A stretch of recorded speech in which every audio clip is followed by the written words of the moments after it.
Hi friend, आप सबको मेरा नमस्कार। आज की वीडियो बहुत इंपॉर्टेंट होने वाली है क्योंकि आज हम ऐसे कंपनी के बारे में डिस्कस करेंगे, इसका फाइनेंशियल शीट एनालिसिस करेंगे, कैश फ्लो जो स्टेटमेंट होता है उसको डिस्कस करेंगे। उस कंपनी का नाम है टाटा मेटालिक्स, जो कि नाम में बहुत फेमस है। आखिर टाटा मेटालिक्स इतना फेमस कैसे हो गया शॉर्ट टाइम में, जो कि कंपनी अराउंड 2016 से अपना परफॉर्मेंस स्टार्ट किया अच्छा करना, और आज उसका बिल्कुल पिक चल रहा है। क्या इसमें इन्वेस्ट करना चाहिए, क्या आपका ओपिनियन है, जानेंगे सारी चीज़ें इस वीडियो में। और लास्ट में आपको एक बोनस चीज़ भी देने वाला हूँ हमेशा की तरह, उसको बिल्कुल आप लास्ट में ज़रूर देखिएगा। आज हम एक ऐसी कंपनी के बारे में डिस्कस करने जा रहे हैं जो कि इंडिया की तो अच्छी कंपनी आती ही है। नाम आप सबने सुना होगा। ये एक ऐसी कंपनी है जो कि अपना डेट जो है बिल्कुल रिड्यूस कर चुकी है। ऐसी कंपनी है जो अराउंड 18-20% 25% का इंटरेस्ट हर एनम अपने शेयर होल्डर को देती रही है। हम सीखेंगे कि जो भी कंपनियां जो ज़्यादा फिजिकल ग्राउंड पे काम करती हैं उनको कैसे एनालाइज करते हैं, क्या वो तरीका है। तो एग्जाम्पल के लिए आज के लिए हम ले रहे हैं टाटा मेटालिक्स लिमिटेड। टाटा एक नामी गिरामी कंपनी है, सबको पता है। टाटा ट्रस्ट है, टाटा के नाम जुड़ा हुआ है। टाटा पर हम सब विश्वास करते हैं क्योंकि टाटा लोगों के लिए काम करती है, हमने सुना है। और मेरे ख्याल से जो भी आप मेरे को सुन पा रहे होंगे, सब हम टाटा को कहीं ना कहीं लाइक भी करते हैं, रटन टाटा जी, क्योंकि उनका नेचर, उनका देशभक्त, हम भी देशभक्त हैं, आप भी देशभक्त होंगे। और हम चाहते भी हैं कि हम अपने देश को कहीं न कहीं योगदान दें। तो मैं इन वीडियो के माध्यम से बोलूँ तो मैं थोड़ा-सा एजुकेशनल अवेयरनेस जो कि फाइनेंस से रिलेटेड है, बिल्कुल फैला रहा हूँ। आप भी इसमें योगदान दे सकते हैं। इस वीडियो को शेयर कीजिए ताकि लोग भी सीखें और स्टॉक्स मार्केट में आएँ। और जैसे वहाँ के जो लोग हैं, जो कि 94% 96% लोग म्यूचुअल फंड में और स्टॉक्स मार्केट में इन्वेस्ट करते हैं, वैसे हम भी इंडिया वाले जो कि 1 से 2% इन्वेस्ट करते हैं, कम से कम डेटा फिगर बढ़े। और बेरोज़गारी तो लोगों में आजकल है ही, क्योंकि कोविड का टाइम था, लोगों की नौकरियाँ चली गई थी। तो लोग अगर स्किल्स नहीं सीखेंगे तो थोड़ा-सा पैसे लगा के वो एक टाइप जो अभी अनएम्प्लॉयड हो भी गए तो बिज़नेसमैन में कन्वर्ट कर सकते हैं। देखिए, अगर आपको वेल्थ कमाना है तो आपको कोई ना कोई स्किल्स सीखना बिल्कुल ज़रूरी है। तो आज हम शुरू करते हैं कि सबसे पहले एक कंपनी करती क्या है। नाम तो हमें पता है कि नाम बहुत ही फेमस नाम है इसका, टाटा। तो टाटा ने बहुत सारे काम भी किए हुए हैं। टाटा नमक आपने सुना होगा, टाटा मोटर आपको पता होगा। तो टाटा एक नाम है, इसीलिए मैंने इस कंपनी के बारे में सोचा कि डिस्कस करें, आपको अच्छा भी रहेगा। एक कंपनी स्टैब्लिश हुई थी 1990 में, और ये टाटा स्टील की सब्सिडरी कंपनी है और लीडिंग प्रोड्यूसर है high quality of pig iron. जो लोहा हम जो डिस्कस करते हैं ना, पिग आयरन, तो आयरन का एक पार्ट होता है, उसको हम बोलते हैं पिग आयरन। तो हमेशा आप ध्यान रखिएगा कि जब भी अगर हम बात करते हैं पिग आयरन का, तो एक मतलब आयरन में एक टाइप का आयरन है जो कि होता है कच्चा लोहा टाइप को बोल सकते हैं। इससे बनता क्या है, इससे बनाते हैं पाइप्स। तो मतलब ये जो कंपनी है बनाती है पाइप्स, एक तो ये अच्छी चीज़ है, पाइप्स मैन्युफैक्चरिंग करती है। दूसरी चीज़ क्या है कि डक्टाइल का मतलब होता है ना कि किसी लोहे को आप लीजिए और उसको थिन वायर में आप कन्वर्ट कर दीजिए। तो अब आपको पता है कि जितनी भी अच्छी कंपनियां हैं और ये काम करती भी है, पहले इसको इसके साइड पे चलते हैं और डिस्कस करते हैं, फिर हम इसके बैलेंस शीट पे आएंगे कि क्या वो चीज़ है जो हमें देखना चाहिए। ये टाटा की ऑफिशियल वेबसाइट है, tata-metaliks.com। सबसे पहले हम देखेंगे कि ये वर्ल्ड वाइड में इसका प्रेजेंस क्या है, कितने इसके सेटिस्फाइड कस्टमर हैं। तो एक एमएलसी कंपनी है और पिग आयरन बनाती है। आप थोड़े से देख सकते हैं और क्या क्या, ये तो इनके कुछ देखिए, ये तो कुछ लाइवलीहुड के लिए करते हैं। ये वीव लाया, this is called the pig iron, आप देख रहे हैं, ये इनका रियल है। तो अब ये इसके प्रोडक्ट्स हैं, और प्रोडक्ट्स आप देखें तो इनकी प्रेजेंस कैसे कैसे मैन्युफैक्चरिंग होती है। टाटा मेटालिक्स, अभी जैसे कि डिस्कस किया हम लोगों ने, टाटा मेटल टाटा स्टील का सब्सिडरी पार्ट होता है। मिशन क्या है कि value all the stake holder through the ethical business practices. ये बिल्कुल सही है, टाटा नाम से नाम ही है, इसलिए मैंने लिया भी, तो क्योंकि इससे अच्छा एग्जाम्पल नहीं मिल सकता है। अगर आप कुछ फाइनेंस इसके रिलेटेड देखना चाहेंगे, कब कब इनका एनुअल जनरल मीटिंग भी हुआ था, डिजिटल इनोवेटिव रिपोर्ट भी है, सारी चीज़ें आप जो भी इनके बारे में आप डिस्कस करना चाहें, आप यहाँ से इनको मिल जाएगा।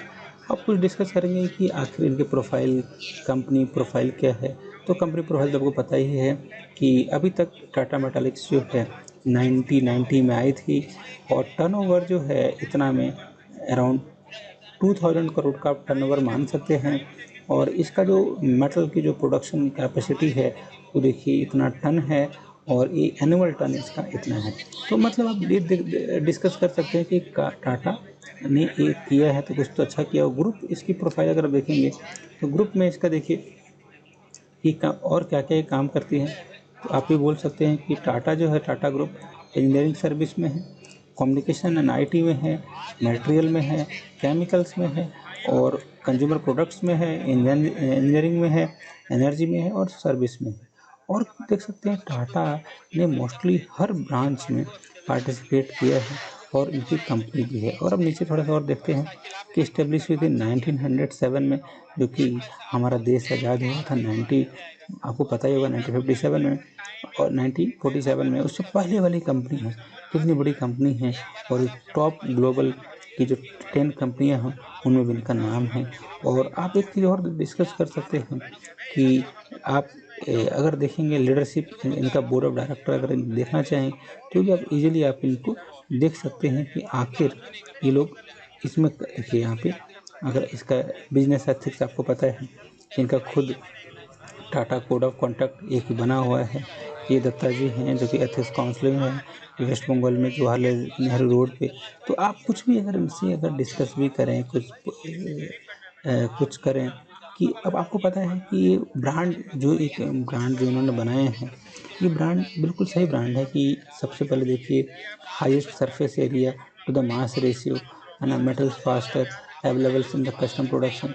तो मतलब अगर आप ये सब चीज़ देख लेते हैं तब आपको लग जाएगा कि आखिर कंपनियां करती क्या है, आने वाले टाइम में कहाँ कहाँ इसकी अवेलेबिलिटी बढ़ने वाली है, ऐसा कौन सा सेक्टर है। तो ऐसी कंपनी में क्या है कंपटीशन थोड़ा सा कम रहता है as compare to other company. अब हम आते हैं और चलते हैं इसके बैलेंस शीट पे और डिस्कस करते हैं क्या क्या इंपॉर्टेंट चीज़ है। सबसे चीज़ इंपॉर्टेंट कितना का ये मार्केट कैप है, तो 4000 करोड़ का मार्केट कैप अप्रॉक्सीमेटली मान सकते हैं। अभी की करंट डेटा क्योंकि मार्केट थोड़ा सा वॉलेटाइल होता है, इसकी वैल्यू थोड़ी सी फ्लक्चुएट होती है, तो अभी की वैल्यू जो है इसका 1253 रुपीज़ है जो कि चेंज होते रहता है। अगर आप हाई लो देखेंगे तो इसका सबसे लो गया है 450 और इसका हाई गया है 374। ये अभी तक का सबसे इसका हाईएस्ट जो प्राइस गया है ये इसकी वैल्यू है।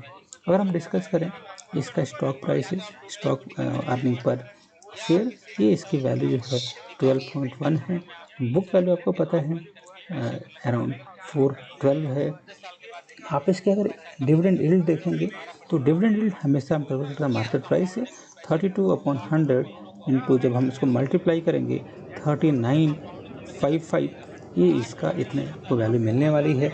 एक अच्छी चीज़ जो हमेशा हमें देखना चाहिए वो है ROC, जो डिसेंट अमाउंट है। जो मैंने बताया अगर आप इक्विटी सेक्टर में आ रहे हैं, म्यूचुअल फंड सेक्टर छोड़ के भी आ रहे हैं और आपको चाहिए कि एक अच्छा आपको ग्रोथ मिल जाए, तो मैं हमेशा ही बोलूँगा कि आपको ऐसा सेक्टर जाना चाहिए जो कि आपको 18 से 20-22% अच्छा इंटरेस्ट आपको बिना ज़्यादा मेहनत के दे दे। एक ही ऐसी कहानी भी है। दूसरी चीज़ क्या है कि एक अच्छा तरीका है स्टॉक्स और इक्विटी आपको वेल्थ क्रिएट करने का। और अगर आप इसकी प्रीवियस ईयर में अगर आप इसका डेट टू इक्विटी रेशियो देखें तो 0.142 है। इसका रिटर्न ऑन इक्विटी देखें 20% अराउंड है। डेट जो कंपनी का है वो अराउंड 160 है करोड़ है।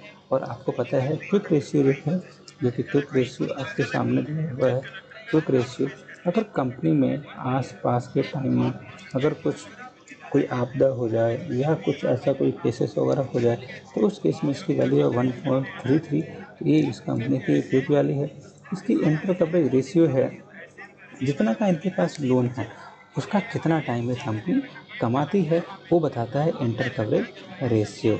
और आपको पता है डिविडेंड तो देती है और अभी कंपनी जो है हाईएस्ट दी गई है, अभी इसकी वैल्यू है तो कंपनी की वैल्यू अभी थोड़ी सी हाई में है। तो अब हम इसको थोड़े से आप इसको वॉच लिस्ट में डाल लीजिए। कभी मार्केट थोड़ा सा बॉटम आता है तो आप इसमें इन्वेस्ट करना अपने पोर्टफोलियो के अकॉर्डिंग सोच सकते हैं। ये बस आपको पढ़ने के लिए कैसे देखते हैं रिकमेंडेशन है, आपको इन्वेस्ट अपने रिस्क पे जरूर करना है। आगे चलते हैं।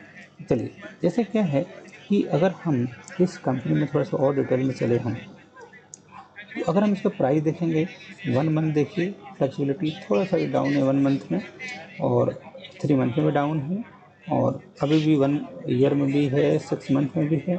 और ये आपकी चीज़ तो कंफर्म है, वैल्यू इसकी इंक्रीज करती जा रही है। थोड़ा सा मार्केट वोलेटाइल है, और अब जब देखेंगे तो मार्केट थोड़ा सा इसके लिए 2006 से लेकर 2016 तक 10 साल तक इस स्टॉक्स में कुछ नहीं कर पाया, लेकिन उसके बाद स्टॉक्स में बिल्कुल टॉप पे गया और अराउंड 6% 35 का दिया। उसके बाद ये वैल्यू बिल्कुल टॉप पे चला गया। अगर आप पी की बात करें तो देखिए इसका पी जो है, देखिए क्योंकि 10 साल तो कुछ कंपनी ने ज़्यादा कुछ कमाया ही नहीं, क्योंकि नेगेटिव में भी गया देख रहे हैं आप, लेकिन उसके बाद कंपनी ने थोड़ा सा ऊपर परफॉर्मेंस किया और काम अच्छा करके कुछ थोड़ा सा अभी भी प्रॉफिट में है। सेल्स मार्जिन देखेंगे तो सेल्स इस कंपनी ने ग्रो किया है, नो डाउट। कंपनी का जो सेल ग्रोथ जो है, सेल्स में ग्रोथ तो हुआ है, तो एक ये प्लस पॉइंट अभी तक का लगा। और हम ये डिस्कस कर सकते हैं, अगर हम इसी को डेटा को अगर हम 5 ईयर में देखें, तभी भी सेल्स जो है इस कंपनी का सबसे ज़्यादा है। Sales is increasing, sales is increasing, एक ही अच्छी बात है इसमें। और हम ये बात कर सकते हैं, अगर हम 5 ईयर में डिस्कस करेंगे, 3 ईयर में डिस्कस करेंगे, तो हम ये बोल सकते हैं कि सेल्स अभी भी कंपनी का बिल्कुल अच्छा है। ये जो आपके पास सेल जो दिया हुआ है, ये इसके पास सेल्स का ग्रोथ है, तो एक अच्छी चीज़ है जो हमें बिल्कुल कंपनी के बारे में देखना चाहिए। अब हम देखेंगे कि आखिर इसका प्रोज क्या है इस कंपनी का। देखिए, प्रोज ये है कि कंपनी अपना डेट जो है रिड्यूस कर रही है। ये बहुत बड़ा इसका प्रोज ये है कि कंपनी जो है अपना डेट को रिड्यूस कर रही है, कंपनी ऑलमोस्ट डेट फ्री है, कंपनी अच्छा क्वार्टर एक्सपेक्ट कर रही है क्योंकि इसके सेल्स ग्रोथ हुए हैं। और कंपनी का जो ROE जो है, अगर हम 3 ईयर की बात भी करें तो जो 24 की अराउंड में है, जो कि एक अच्छा डेटा हम इसको मान सकते हैं।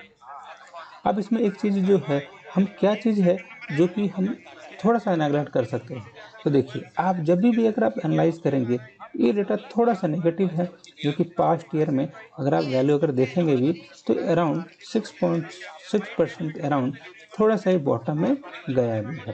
तो अगर हम मिला जुला के बोले कि आखिर हम इसमें क्या देख सकते हैं, तो देखने का एक ही उपाय है कि अगर देखेंगे कि इसका रेट जो है रिड्यूस हुआ, अच्छी बात है, क्वार्टर अच्छा आने लगा।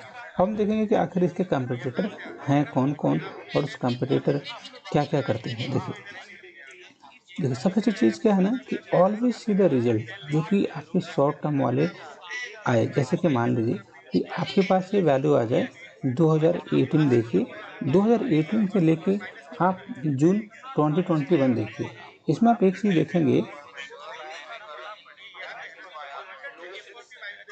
तो जो सबसे अच्छी चीज़ है, अगर आप देखेंगे इनका सेल, तो इन्होंने क्या अपना प्रॉफिट इंक्रीज किया है, क्या जो बेच रहे हैं अच्छा बेच पा रहे हैं। ये देखिए, ये इनकी प्रॉफिट जो कि वैल्यू जो है 547 से लेके अभी तक इनका करंट प्राइस जो है 603 तक इन्होंने कंपनी में इन्होंने आराम से इन्वेस्ट कर दिया है।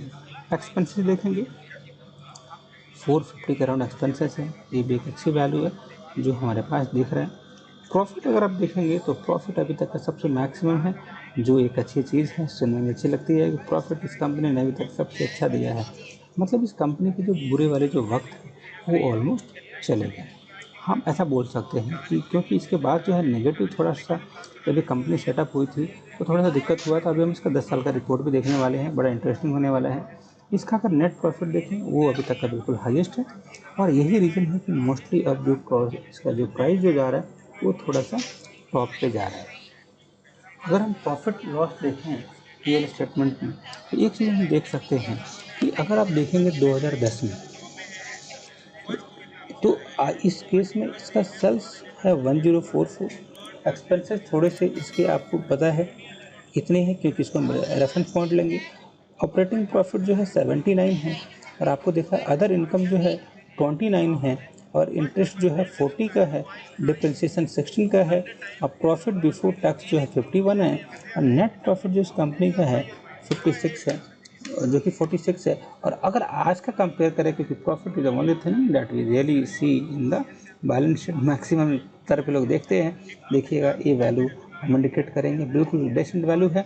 हम इसको थोड़ा सा इसके बारे में विचार कर सकते हैं। अगर हम डिस्कस करें 2011 में, जो कि अब बात करेंगे तो थोड़ा सा देखिए इंक्रीमेंट हुआ है, प्लस पॉइंट है। यहाँ पे भी इंक्रीमेंट हुआ है, प्लस पॉइंट है। ये वाली वैल्यू थोड़ी सी डिक्रीज हुई है, और आप डिस्कस करेंगे थोड़ा सा डिक्रीज है। और यहाँ पे नेट इसकी वैल्यू 23 करोड़ है। अगर बात करेंगे 2012 में, ये वाली वैल्यू यहाँ पे थोड़ी सी नेगेटिव हुई इनके प्रॉफिट, लेकिन ये प्रॉफिट उसके बाद एक टाइम आया 2014-15 के बाद। इसके बाद कंपनी ने अपने वैल्यू को इंक्रीज करना बिल्कुल एक डिसेंट अमाउंट से स्टार्ट कर दिया, जो कि एक अच्छी चीज़ है। हम क्या देख सकते हैं इसमें, जो सीखने वाली चीज़ क्या है कि प्रॉफिट जो है इस कंपनी की, प्रॉफिट आर इंक्रीजिंग, ये एक अच्छी चीज़ है। इंक्रीजिंग डे बाय डे, एक ये अच्छी चीज़ है। दूसरी चीज़ क्या बोल सकते हैं, प्रॉफिट इंक्रीज कर सकते हैं। Sales are also increasing, sales are also increasing. और क्या बोल सकते हैं, इसके इसका एक्सपेंसेस जो है वो भी थोड़े थोड़े में मतलब प्रोपोर्शनल ही है। तो हम ये बोल सकते हैं कि कंपनी ने क्या किया है कि आफ्टर बिफोर मतलब 5-6 साल पहले कंपनी ने ट्रैक पे आया, और अभी तक कंपनी अच्छा परफॉर्म कर रहा है। चलिए, अगर हम थोड़ा डिस्कस करें, इससे भी इम्पोर्टेंट चीज़ जो डिस्कस करने वाले हैं वो इसका होता है बैलेंस शीट में, कि इसका शेयर कैपिटल कैसे कैसे इन्होंने इंक्रीज़ किया, डिक्रीज़ किया। तो देखिए ये चीज़ बिल्कुल दिख रहा है आपको कि शेयर कैपिटल 25 था, शेयर कैपिटल इन्होंने इंक्रीज किया हुआ है। रिजर्व कंपनी का सबसे बेस्ट, तो इस सेक्टर का इसमें इस सीट में सबसे जो नमूना चीज़ है जो हमें बिल्कुल चाहिए, वो इसका रिजर्व सीट है। बोरोइंग अगर देखेंगे तो बोरोइंग बिल्कुल सही है, कम है, इन्होंने रिड्यूस कम किया है। लायबिलिटी अगर देखेंगे कि थोड़ा सा इंक्रीज़ किया, क्योंकि सेल्स इंक्रीज़ किया होगा। अगर आप देखेंगे इन्वेस्टमेंट, तो इन्वेस्टमेंट से अभी कुछ इनको मिला नहीं है, लेकिन स्टार्टिंग में जो हाईएस्ट 134 करोड़ मिला था 2015 में। टोटल एसेट देखेंगे इस कंपनी का 1862 है, जो कि आपके पास जो कि अभी तक का अच्छा एक अमाउंट है। तो अब इसमें हम और क्या बोल सकते हैं, और हम क्या देख सकते हैं कि देखिए, हम अगर चेक करें इसका कैश फ्लो स्टेटमेंट, तो कैश फ्लो में क्या होता है, देखिए कैश फ्लो कंपनी का इस केस में जो कि ऑपरेटिंग से आ रहा है अभी तक है 281, पहले 2010 में कितना था 234। अगर आप बात करेंगे इन्वेस्टिंग एक्टिविटी से, जो आपके पास वैल्यू आप देखेंगे गौर से, ये थोड़ा सा नेगेटिव है, क्योंकि इन्वेस्टिंग एक्टिविटी से कोई इनको खास फायदा नहीं हुआ है। अच्छा, अगर आप देखेंगे और किसी रेशियो से, जो कि भी नेगेटिव है, तो मतलब मिला जुला के बोले कि जो ऑपरेटिंग प्रॉफिट है और जो प्राइस, ऑपरेटिंग प्रॉफिट बोलिए, जो प्राइस जो शेयर का बढ़ रहा है वो देखिए, और डिविडेंड यील्ड देखिए, तो एक ये अच्छा मतलब आप मान सकते हैं थोड़ी सी बिजनेस में हो सकता है कि अदर जो इन्वेस्टिंग एक्टिविटी ये कर रहे हैं उससे कोई इनको खास फ़ायदा नहीं हो पा रहा है। आने वाले टाइम में भी देखने वाले हैं कि इसकी ROC कितना था और क्या क्या अदर इसकी एक्टिविटी भी है।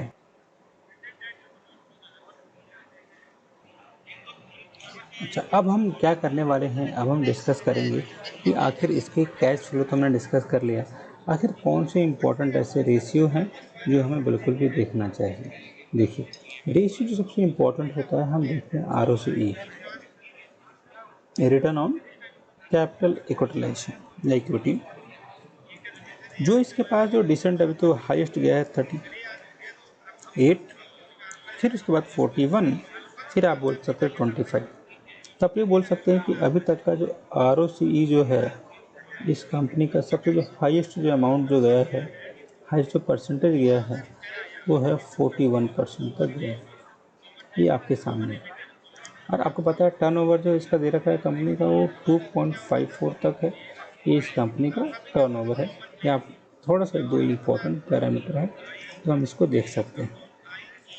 अब हम सबसे इम्पॉर्टेंट चीज़ है जो हमेशा हम डिस्कस करते हैं, इससे हमें ये पता चलता है कि कंपनी जो है आने वाले टाइम में कितना सस्टेन कर सकती है, कितना ट्रस्ट है लोगों का, कितना FII का मतलब फॉरेन इन्वेस्टर का, डोमेस्टिक इन्वेस्टर का, और क्या क्या इसमें स्ट्रॉन्ग प्रमोटर है। तो देखिए प्रमोटर जो है इसका अभी तक देखिए प्रमोटर होल्डिंग बिल्कुल इंक्रीज होती जा रही है कंपनी में।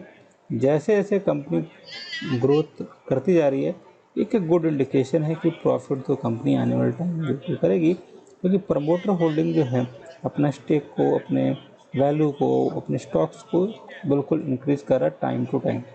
अगला जो सबसे इम्पोर्टेंट चीज़ हम जो डिस्कस कर रहे हैं कि एफआईआई भी थोड़ा सा डिक्रीज। देखिए एफआईआई 2021 में अभी इस जून में ज़्यादा इन्वेस्ट किया है, डीआईआई ने भी थोड़ा सा पहले से थोड़ा सा रिड्यूस किया है, और गवर्नमेंट ने भी इस पर थोड़ा सा देखिए इन्वेस्ट करना स्टार्ट किया, थोड़ा सा कि अच्छा इन्वेस्ट किया 0.7 है। और कंपनी का जो पैसा है वो अराउंड जो है 25%, जो कि पहले से ज़्यादा इन्वेस्टेड है इस कंपनी में।